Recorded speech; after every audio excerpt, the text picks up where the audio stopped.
राजा शिवनाभ और गुरु नानक देव। गुरु नानक देव जी सीलोन गए, जहां उन्होंने राजा शिवनाभ के बगीचे में अपना आसन ग्रहण किया। राजा शिवनाभ की नर्तकियां गुरु की परीक्षा ले रही हैं कि क्या वह वास्तव में सतगुरु नानक देव जी हैं। उस समय यह बंजर था, लेकिन कहा जाता है कि गुरु के आगमन पर यह हरा भरा हो गया। माली ने राजा से अनुरोध किया कि वह उस फकीर के पास जाए जिसने मुरझाए हुए बगीचे में नई फसलें उगाई थी। राजा शिवनाभ के राज्य में गुरु नानक देव जी आए। राजा नास्तिक थे। गुरु नानक जी उन जगहों पर गए जहां सबसे बड़े पापी और बुरे लोग थे। शिवनाभ के मंत्रियों ने उसे चेतावनी दी कि वह गुरु नानक जी से न मिले जब तक कि वह शापित न हो जाए। गुरु नानक देव जी से मिलने और उन्हें राज्य में पहुंचने से रोकने के लिए 4 मंत्रियों को भेजा गया। उन्होंने गुरु जी के चरणों में हीरे से लदी एक चांदी की थाली भेंट की। उन्होंने कहा, यह भेंट हमारे राजा का आपके प्रति सम्मान दर्शाती है। गुरु नानक जी ने कहा, उसे बताओ कि वह मात्र पैसों से मेरा सम्मान कैसे कर सकता है। मंत्रीगण वापस चले गए। सभी संतों ने यह भेंट स्वीकार कर ली थी और राजा को अकेला छोड़ दिया था। शिवनाभ को बताया गया कि यह कोई साधारण संत नहीं है।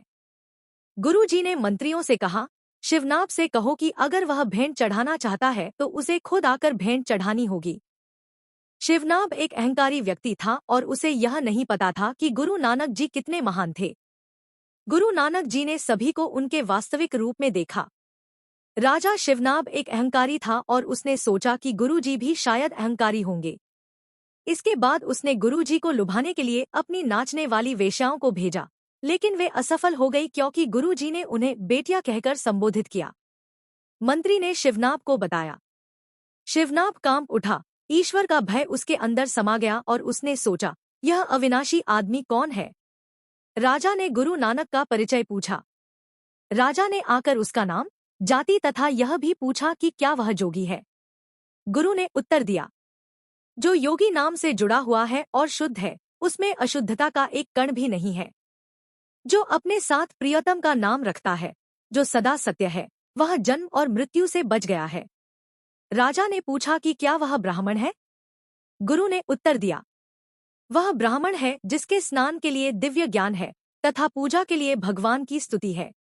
तीनों लोकों में एक ही नाम, एक ही ईश्वर, एक ही प्रकाश है।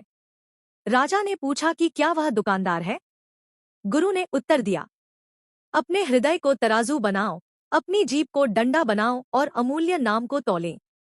एक ही दुकान है, एक ही व्यापारी है, व्यापारी बहुत है। राजा ने फिर पूछा कि क्या वह हिंदू है या मुसलमान। गुरु ने अपना रहस्यपूर्ण उत्तर जारी रखा। सच्चे गुरु ने 2 मार्गों की समस्या हल कर दी है। जो एक ईश्वर पर ध्यान लगाता है, जिसका मन विचलित नहीं होता, वही उसे समझ सकता है। जो शब्द में स्थिर रहता है और दिन रात भजन करता है, उसके संशय समाप्त हो जाते हैं। राजा ने पूछा कि क्या वह गोरखनाथ है। गुरु ने सीधे तौर पर उनकी जिज्ञासा को शांत करने की कोई इच्छा नहीं दिखाई। हमारे ऊपर आकाश है, गोरख आकाश से भी ऊपर हैं। उनका अगम्य रूप वहां रहता है। गुरु की कृपा से मैं विदेश में रहूं या घर में, मेरे लिए एक समान है। नानक ऐसे ही तपस्वी हुए हैं। जब गुरु ने अपना प्रवचन समाप्त किया तो राजा ने उन्हें अपने महल में आमंत्रित किया और अपनी रानी से मिलने का अवसर दिया। उन्होंने रानी को अपने सिद्धांतों की व्याख्या करने का अवसर दिया। शिवनाभ का अहंकार तोड़ना। भगवान का भय मन में आए बिना प्रेम नहीं आ सकता। प्रेम के बिना वाहेगुरु की पूजा नहीं हो सकती। शिवनाभ के मन में भगवान का भय आ गया था। उसने गुरु जी को प्रणाम किया और फिर दोनों हाथ जोड़कर विनती की। कुछ मांगने के लिए आपको विनम्र होना पड़ता है। गरीब निवास, हे गरीबों के रक्षक, मैं इस देश का राजा हूँ। दया करो और मुझे कुछ सेवा करने दो। लेकिन सेवा छोटी नहीं होनी चाहिए, यह एक राजा के लिए काफी बड़ी होनी चाहिए। बदले में मैं आपको क्या दे सकता हूँ। गुरु जी ने कहा, यह प्रेम का मार्ग है, कोई और इस मार्ग पर नहीं चल सकता। गुरु नानक जी ने कहा, यदि आप कोई भेंट देना चाहते हैं तो अपना कुछ दान करें और ऐसा कुछ करें जो आपके अगले जीवन में आपकी मदद करे। शिवनाभ ने कहा, मैं अपना राज्य आपको दान कर दूंगा गुरु जी। गुरु नानक जी ने कहा, हे मूर्ख शिवनाभ, मैंने कहा था कि मुझे अपना कुछ दे दो। यह राज्य तुम्हारा नहीं है और यह अगली दुनिया में तुम्हारी मदद नहीं करेगा। तुम्हारे पिता मरते समय इसे नहीं ले सके, तुम्हारे दादा भी इसे नहीं ले सके और न ही तुम इसे ले सकते हो क्योंकि यह तुम्हारा नहीं है। गुरुजी ने अपना मूल प्रश्न दोहराया और पूछा, हे शिवंब, अपना कुछ दान करो। राज्य तुम्हारा नहीं है। रानी जो तुम्हारे साथ शासन करती है वह तुम्हारी नहीं है। नहीं, कुछ ऐसा दान करो जो तुम्हारा है। शिवनाभ ने कहा, मैं अपना शरीर आपको दान कर दूंगा गुरुजी। गुरु ने कहा, अरे मूर्ख शिवनाभ, यह शरीर तुम्हारा नहीं है। तुम्हारे पिता और दादा के शरीर अब कहाँ हैं? उन्हें उन्हें इस दुनिया में छोड़ना पड़ा। शरीर उनका नहीं था और यह तुम्हारा भी नहीं है। नहीं, जो तुम्हारा है उसे दान करो। शिवनाभ ने हताश होकर कहा, मैं क्या दे सकता हूँ? मेरा नाम ले लो। गुरु नानक जी ने कहा, शिवनाभ, अगर तुम मुझे अपना नाम देना चाहते हो तो मुझे शिव की नाभि दिखाओ। शिवनाभ का यही मतलब है। तुम शिव नहीं हो, तुम मुझे उनकी नाभि नहीं दे सकते, है ना? शिवनाभ घबरा गया और उलझन में पड़ गया। उसने कहा, मैं इस शरीर का मालिक नहीं हूँ। मेरे पास धन नहीं है। मैं अपने राज्य का मालिक नहीं हूँ।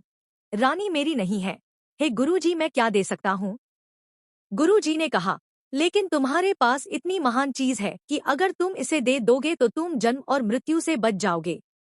शिवनाभ ने कहा, मैं नहीं देख पा रहा कि मैं क्या दे सकता हूँ। गुरुजी ने कहा, मुझे अपनी यह मैं दे दो कि तुम बकरी की तरह हकलाते रहो। तुम्हारा राज्य, तुम्हारा शरीर और तुम्हारा नाम। शिवनाभ एक बदले हुए व्यक्ति की तरह गुरुजी के चरणों में गिर पड़ा। उसने कहा, सब कुछ आपका है, कुछ भी मेरा नहीं है, कुछ भी मेरा नहीं है गुरुजी। अहंकारी राजा शिवनाभ की मनोस्थिति पूरी तरह बदल गई। अब विनम्र सेवक शिवनाभ ने कहा, मैं कुछ भी नहीं हूँ। गुरु नानक जी ने कहा, अब अपने कर्तव्यों पर वापस जाओ और राज्य पर शासन करो। शिवनाभ ने जवाब दिया, मैं शासन नहीं कर सकता। पहले मैं यह कर रहा था, लेकिन अब मैं कुछ भी नहीं हूँ। मैं यह नहीं कर सकता। गुरुजी ने कहा, यदि कोई तुमसे पूछे कि तुम किसके राज्य पर शासन कर रहे हो, तो बस इतना कहना कि यह गुरु नानक का राज्य है। यदि कोई तुमसे पूछे कि तुम किसके हो, तो बस इतना कहना कि गुरु नानक। शिवनाभ को भगवान का ज्ञान, ब्रह्मा ज्ञान, ब्रह्मांड का ज्ञान प्राप्त हुआ। गुरु नानक जी ने कहा, कुछ मांगो। राजा शिवनाभ ने भगवान का नाम मांगा, मुझे नाम से आशीर्वाद दे और मुझे हमेशा आपके कमल के चरणों में स्थान मिले।